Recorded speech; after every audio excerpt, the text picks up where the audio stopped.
Patuloy ang pagkumpleto ng lokal na pamahalaan ng lungsod ng Quezon sa mga daluyan ng tubig na idinisenyo ng University of the Philippines Resiliency Institute.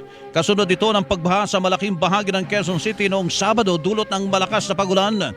Ayon sa Quezon City Disaster Residential and Management Office, hindi kinaya ng kanilang mga drainage system ang ibinuhos na ulan, dahilan para malubog sa baha kahit ang mga hindi binabahang lugar.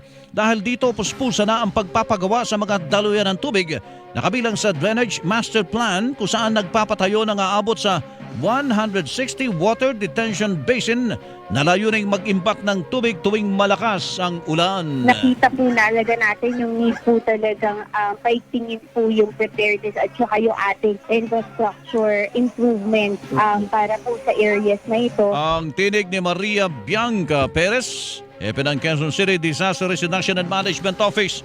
Dulot ng matinding pagulan, 36 na barangay sa lungsod ang naapektuhan ng baha at may mga inilikas na pamilya. Parang ang peak intensity for QC, 121 millimeters. nga po initial. Oo, 141 po ang naitala kahapon. 141. Sa weather station po. Kaya kakaiba po talaga. Ang tinig ni Pichi De Leon, tagapagsalita ng Quezon City Disaster Residential and Management Office. Samantala, sinabi naman ng UP Resiliency Institute na nakikipag-ugnayan na sila sa kanila ang iba pang lokal na pamahalaan sa Metro Manila para magpagawa ng Drainage Master Plan. Palagay ko hindi naman natin completely ma-eradicate yung pagbaha na yan.